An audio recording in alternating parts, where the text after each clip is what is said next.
ప్రియమైన దేవుని బిడ్డలారా, మీకు శుభములు వందనములు తెలియజేస్తున్నాను. అనుదిన ధ్యానమునకు స్వాగతం. నెహెమ్యా గ్రంథం 3వ అధ్యాయం. ఈ అధ్యాయంలోని చివరి అంశానికి వచ్చాం. 29వ వచనంలో మనం చూస్తే, వాటిని ఆనుకొని తన ఇంటికి ఎదురుగా ఇమ్మేరు కుమారుడైన సాదోకు బాగు చేశాను. అతని ఆనుకొని తూర్పు ద్వారమును కాయు శెకన్య కుమారుడైన శెమయ బాగు చేశాను. 10 గుమ్మాల్లో మనకి ఇక్కడ 9వ గుమ్మం కనపడుతుంది, తూర్పు ద్వారం. దీన్ని గోల్డెన్ గేట్ అని కూడా పిలుస్తారు. మొదట్లో బ్యూటిఫుల్ గేట్ అని పిలిచేవారట, ఆ తర్వాత దీన్ని గోల్డెన్ గేట్ అని కూడా పిలుస్తున్నారు. ఈ గుమ్మానికి చాలా ప్రాముఖ్యతలు ఉన్నాయి. ప్రతి గుమ్మమునకు క్రీస్తునకు ఏదో ఒక ఆధ్యాత్మికమైన పోలిక సాదృశ్యాన్ని మనం చూడగలుగుతాం. అయితే ఇది అతి ప్రాముఖ్యమైనటువంటి అంశం.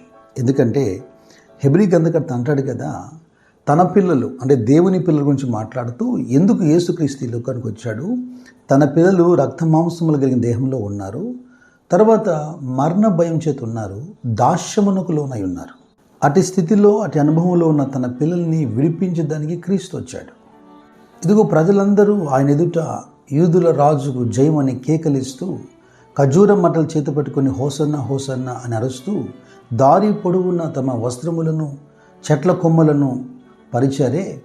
ఆ జయధ్వనుల మధ్యలో క్రీస్తు ఈ గుమ్మము గుండని యెరూషలేములో ప్రవేశించాడు. అయితే ప్రస్తుతము ఈ గుమ్మము మూయబడింది అని చెప్పాలి.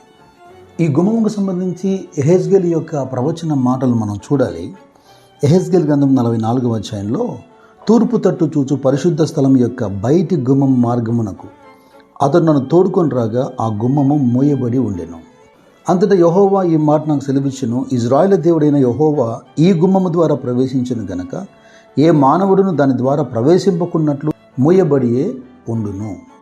అయితే మనందరి నిరీక్షణ, మనందరము ఎదురు చూస్తున్నట్టుగా క్రీస్తు తన యొక్క 2వ రాకడలో ఈ గుమ్మం తెరవబడుతుంది. ఈ గుమ్మం ద్వారా తిరిగి ఆయన యెరూషలేములో ప్రవేశిస్తాడు. ఇక్కడ నేను ఒక ప్రాముఖ్యమైన మాట చెప్పాలని ఆశపడుతున్నాను. అదేంటంటే, ధ్యానిస్తున్నటువంటి ఈ అంశాలు అనేక సంవత్సరాలుగా ఎందరో గొప్ప దైవజనులు లేదా ఎందరో సేవకులు వివరిస్తూ చెబుతూ వచ్చారు. ఒక్కొక్కరి వివరణకు లేదా వారి ప్రసంగాలకు మధ్యలో అరాకొరా చేర్పులు మార్పులు ఉన్నప్పటికీ ఏ దైవజనులు ఉద్దేశపూర్వకంగా కావాలని పొరపాటుగా ఇది చెప్పరు. వారి యొద్ద ఉన్న సమాచారాన్ని బట్టి, వారికి ఉన్న అవగాహనను బట్టి వాళ్ళు మాట్లాడుతూ వచ్చారు. ఈ అంశాలను ధ్యానిస్తున్నప్పుడు కేవలం మీరు చరిత్ర వైపే మనసు పెట్టకుండా ఆత్మీయ సత్యాన్ని ఎక్కువగా తీసుకునే ప్రయత్నం చేయండి. అయితే అంశానికి వద్దాం. మూయబడిన ఈ ద్వారాన్ని చూస్తున్న ప్రతిసారి ఎప్పుడు తెరవబడుతుందా అనే ఆలోచన కలగాలి. అంటే ఒక ఎక్స్పెక్టేషన్తో, ఒక హోప్, నిరీక్షణతోనే మనం ఉండాలి. ఏలయనగా అపోస్తలుడైన పౌలు రోమీయులతో మాట్లాడుతున్నప్పుడు 8వ అధ్యాయంలో 24వ వచనంలో అంటారు, ఏలయనగా మనము నిరీక్షణ కలిగిన వారమై రక్షింపబడుతుంది. విడ్డూరం ఏంటంటే, అనేక మంది క్రైస్తవులు యవనస్తులు యేసే నిజదేవుడని నమ్ముతారు. ఇతరులతో వాదిస్తున్నప్పుడు మా దేవుడు, మా క్రీస్తు తిరిగి రాబోతున్నాడు అని చెబుతారు. అయితే ఆ క్రీస్తుని రక్షకునిగా అంగీకరించి ఉన్నారా? క్రీస్తుని రక్షకునిగా అంగీకరించని వారు నిరీక్షణతో పనేంటి? అదృశ్యమైనవి ఉన్నాయని నమ్మటమే కదా నిరీక్షణ. యేసుక్రీస్తు ప్రభువు తిరిగి లేచిన తర్వాత ఆయన తన శిష్యులకు అగుపడుతూ వచ్చాడు. ఆ సమయంలో తోమ లేని కారణంగా తోమ ఏమన్నాడు? నేను ఆయన గాయాల్ని చూసి ఆ గాయాల్ని తాకితే ఆ గాయాల్లో వేలు పెట్టి చూస్తే తప్ప నమ్మనన్నాడు. ప్రభువు అవకాశం ఇచ్చాడు. ఇచ్చి తోమతో అన్నాడు, నువ్వు చూసి నమ్ముతున్నావు, చూడకనే నమ్మిన వారు ధన్యులని చెప్పాడు. ప్రస్తుతానికి ఈ గుమ్మము మూయబడింది. This gate was sealed. అయితే కొరింథీయులతో పౌలు అంటున్న మాట మీరు వినండి. 2వ పత్రిక 1వ అధ్యాయం 2వ వచనంలో, ఆయన మనకు ముద్ర వేసి మన హృదయములలో మనకు ఆత్మను సంచకరమును అనుగ్రహించి ఉన్నాడు. ఎఫెసీయులతో మాట్లాడుతుంటాడు, మీరును సత్యవాక్యమును అనగా మీ రక్షణ సువార్త విని క్రీస్తునందు విశ్వాసం ఉంచి వాగ్దానము చేయబడిన ఆత్మ ద్వారా ముద్రింపబడితిరి. ప్రస్తుతం మూయబడినటువంటి ఈ ద్వారము తెరవబడే సమయానికి వాక్యము ద్వారా, ఆత్మ ద్వారా మనం ముద్రించబడి ఉండాలి అంటున్నాను.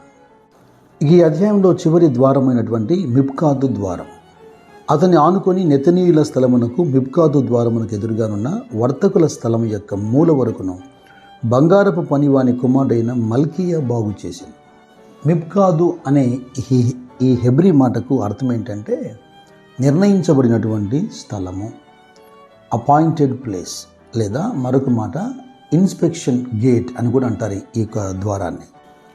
ఈ గుమ్మం మీద కూడా అనేక రకముల అభిప్రాయాలు ఉన్నాయి. అయితే ప్రాముఖ్యంగా మిలిటరీకి సంబంధించి, టెంపుల్ ట్యాక్స్కి సంబంధించి, ఆ జనాభా లెక్కలకు సంబంధించి ఇక్కడ ఇన్స్పెక్షన్ జరిగేది అంటారు. ఒక మాటలో చెప్పాలంటే ఆ ప్లేస్ ఆఫ్ అకౌంటబిలిటీ అన్నమాట. ఈ అంశాన్ని మనం ధ్యానిస్తున్న అల్టిమేట్గా క్రీస్తే కేంద్రంగా ఉండాలి. మన ఆత్మీయ జీవితానికి అవసరమైనటువంటి ధోరణిలో మనం ఆలోచన చేయాలి.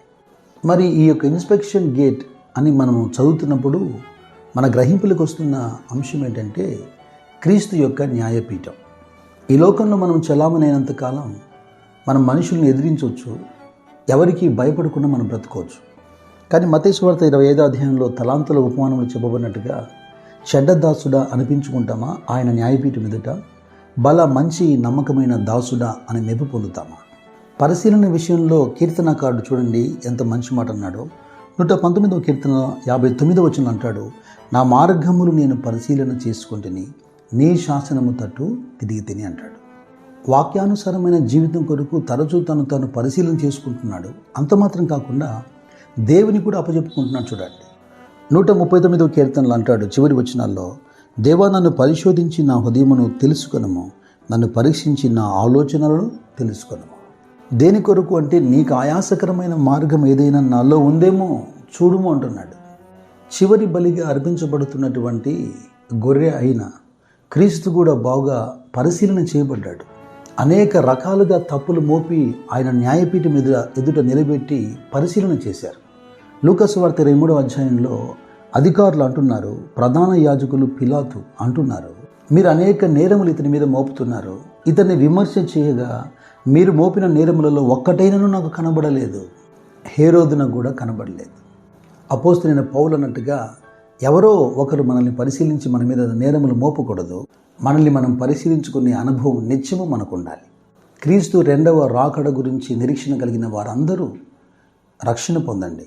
రక్షణ పొందిన ప్రతి ఒక్కరూ ఓ శుభప్రదమైన నిరీక్షణతో ఎదురు చూడండి. అలాగ క్రీస్తు రాకడ కొరకు ఎదురు చూస్తున్న మనం ఎక్కడైనా తప్పిపోతామో అని మిబ్కాదు ద్వారము అనే అనుభవం నిత్యము మనల్ని మనం పరిశీలన చేసుకుంటూ ఉండాలి. ఏదేమైనా మన ఆత్మ భద్రత కోసం ఈ గుమ్మముల గురించి మనం ఆలోచిస్తూ ఉండాలి. దైవ కృప మీ అందరికీ తోడైనగాక. God bless you. God bless you.